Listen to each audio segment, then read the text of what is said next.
নমস্কার বন্ধুরা, আমি রূপম আজ তোমাদের জন্য একটা নতুন গল্প নিয়ে চলে এসেছি। গল্পের নাম শেষ ফোন কল। গল্পটা শুরু করছি, শুনতে থাকো। রাত তখন প্রায় 12:30। শুভ একা বসেছিল বারান্দায়। বাইরে ঝিরঝির করে বৃষ্টি পড়ছে। চারপাশে নিস্তব্ধতা, শুধু মাঝে মাঝে বৃষ্টির ফোঁটার শব্দ শোনা যাচ্ছে। হঠাৎ ফোনটা বেজে উঠল, অচেনা নাম্বার। শুভ বিরক্তির স্বরে হাতে ফোনটা নিল। হ্যালো। ওপাশে কোনো শব্দ নেই, শুধু নিঃশ্বাস ফেলার শব্দ শোনা যাচ্ছে। শুভ একটু বিরক্ত হয়ে বলল, কে? ওপাশ থেকে হঠাৎ একটা মেয়ের ফিসফিস করা গলা শোনা গেল। শুভ, আমাকে বাঁচাও। শুভর শরীর হঠাৎ হিম হয়ে গেল। কে? কে বলছ? আমি মল্লিকা। শুভর গলার স্বর আটকে গেল। মল্লিকা, তুই কোথায়? আমি তো তোকে ঘরে দেখেছি। ওপাশ থেকে মেয়েটার কাঁপা কাঁপা গলা শোনা গেল। আমি এখানে, এই জঙ্গলের ধারে। ওরা আমাকে ধরে রেখেছে। শুভ হঠাৎ চমকে উঠল। ওরা কারা? তুই যদি আমাকে না বাঁচাস আমি আর বাঁচবো না। শুভ সঙ্গে সঙ্গে ফোনটা কেটে দিয়ে ঘরের ভেতরে ছুটে গেল। মল্লিকার ঘরে ঢুকে দেখে মল্লিকা ঘুমাচ্ছে শান্তভাবে। ওর নিঃশ্বাস নেওয়ার শব্দ শোনা যাচ্ছে। শুভ ধীরে ধীরে ওর গায়ে হাত রাখলো। মল্লিকা চোখ খুলল। ভাইয়া, কি হয়েছে? শুভ অবাক হয়ে তাকিয়ে রইল। তুই ঠিক আছিস তো? হ্যাঁ, কিন্তু তুই এমন করে দেখছিস কেন? শুভ কিছু না বলে ধীরে ধীরে পিছিয়ে গেল। তাহলে ফোনটা কি করলো? শুভ আবার ফোনটা হাতে নিল, নম্বরটা আবার ডায়াল করলো। ওপাশ থেকে রিং হচ্ছে। কয়েক সেকেন্ড পর ওপাশ থেকে একটা ফিসফিসিয়ে শব্দ শোনা গেল। তুই চলে আসবি তো শুভ? আমাকে ফেলে দিবি না তো? শুভ শরীরে ঘামতে শুরু করলো। ফোনটা হাত থেকে ফেলে দিল। মল্লিকা তখন বিছানায় বসে আছে, কিন্তু তার চোখের দিকে তাকাতেই শুভ সিদ্ধারাবের ঠান্ডা স্রোত বয়ে গেল।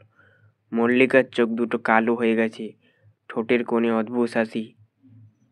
ভাইয়া, মল্লিকা ফিসফিস করে বলল, এখন কি আমাকে চিনতে পারছিস? শুভ ধীরে ধীরে পিছিয়ে যেতে লাগলো। মল্লিকা ধীরে ধীরে ওর দিকে এগিয়ে আসতে। কে তুই? শুভ গলা শুকিয়ে গেল। মল্লিকার মুখ বিকৃত হয়ে যেতে লাগলো। তার চোখের মণি রক্ত লাল হয়ে গেল। আমি তো মল্লিকাই, কিন্তু শুধু এখন আমি নই। এরপর দরজাটা নিজে থেকেই বন্ধ হয়ে গেল। শুভর চিৎকার মিলিয়ে গেল অন্ধকারে। শুভ দরজার দিকে ছুটে গেল, কিন্তু দরজাটা শক্ত করে বন্ধ হয়ে আছে। যতই ধাক্কা দেয় দরজাটা নড়ছে না। পিছন থেকে মল্লিকার ঠান্ডা হাসির শব্দ শোনা গেল। পালাতে পারবি না ভাইয়া। শুভ ঘুরে তাকালো। মল্লিকা মেঝের ওপরে কয়েক ইঞ্চি ওপরে ভাসছে। তার হাত দুটো অস্বাভাবিকভাবে লম্বা হয়ে গেছে, চোখে রক্ত লাল আভা। মল্লিকা, প্লিজ, তুই নোস। শুভ কাপা গলায় বলল। মল্লিকা এসে বলল, আমিই তো মল্লিকা। এখন আমি একা নই। হঠাৎ মল্লিকার শরীরে কোনো কালো ধোঁয়ার মতো কিছু বেরিয়ে এলো। ধোঁয়াটা শুভর চারপাশে পাক খেতে লাগলো। শুভ অনুভব করলো শরীর অবশ হয়ে আসছে। শুভ ধপ করে মাটিতে বসে পড়ল। মল্লিকা ধীরে ধীরে ওর সামনে এসে দাঁড়ালো। তার কালো চোখ দুটো শুভর চোখে স্থির হয়ে রইল। ভাইয়া। মল্লিকার গলা একবার কাঁপছে, একবার সরল হচ্ছে, যেন তার মধ্যে লড়াই চলছে। আমাকে বাঁচা প্লিজ। শুভ কাপা হাতে মল্লিকার হাত ধরল। তুই তোর সাথে যা লড়াই করছিস সেটা জিততে পারবি? মল্লিকার চোখে জল এসে গেল। আমি পারবো না, ও আমাকে ছাড়বে না। পারবি, আমি তোকে ছাড়াবো। শুভর চোখে দৃঢ়তা। ঠিক তখনই কালো ধোঁয়াটা শুভর চারপাশে ঘনীভূত হয়ে উঠল। শুভর কানে একটা গম্ভীর গলা শোনা গেল। ও আমার, ওকে আমি ছাড়বো না। শুভ চিৎকার করে বলল, ওকে ছাড়, ও আমার বোন। ধোঁয়াটা আরো ঘন হতে লাগলো। শুভর শ্বাস বন্ধ হয়ে আসছে। মল্লিকার মুখ বিকৃত হয়ে যাচ্ছে। শুভ শেষ শক্তি দিয়ে চিৎকার করলো, তুই আমার বোনকে ছুঁতে পারবি না। হঠাৎ ঘরের আলো ঝলসে উঠল। কালো ধোঁয়াটা বিকট শব্দ করে ছিটকে গেল। মল্লিকা মাটিতে পড়ে গেল। শুভ নিস্তেজ হয়ে পড়ল। কিছুক্ষণ পরে শুভ চোখ খুলল। মল্লিকা ওর পাশে পড়ে আছে। শুভ ধীরে ধীরে ওর হাত ধরল। মল্লিকা, তুই ঠিক আছিস? মল্লিকার চোখ খুলল।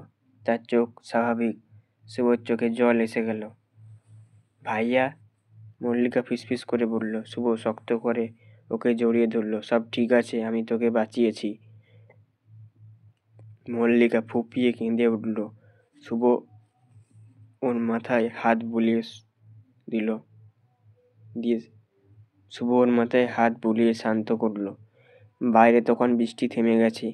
ভেতরের আলো ধীরে ধীরে ঘরটাকে আলোকিত করেছে। শুভ জানালার দিকে তাকিয়ে দেখল ঘরের বাইরে সব শান্ত। মল্লিকা ধীরে ধীরে উঠে বসলো। শুভ ওর দিকে তাকালো। তুই এখন কেমন আছিস? মল্লিকা মৃদু হাসলো। ভাইয়া, তুই ছিলি বলেই বেঁচে গেছি। শুভ মল্লিকার হাত শক্ত করে ধরল। আমি কখনো ছাড়বো না তোকে। বাইরে ভোরের সূর্য উঠেছে। কালো ধোঁয়াটা কোথাও নেই। অন্ধকার কেটে গেছে। শুভ আর মল্লিকা একে অপরের দিকে তাকিয়ে হাসলো। ভাই বোনের মিষ্টি সম্পর্কটা যেন এরকমই হয়। বন্ধুরা, গল্পটা কেমন লাগলো অবশ্যই কমেন্টে জানাবে। যদি ভালো লাগে একটা লাইক করবে। আর আজকের ভিডিওটা কেমন লাগলো অবশ্যই কমেন্টে জানাবে। চ্যানেলে নতুন হয়ে থাকলে চ্যানেলটা সাবস্ক্রাইব করে পাশে থাকবে এরকম নতুন নতুন আরও গল্প শোনার জন্য। ধন্যবাদ।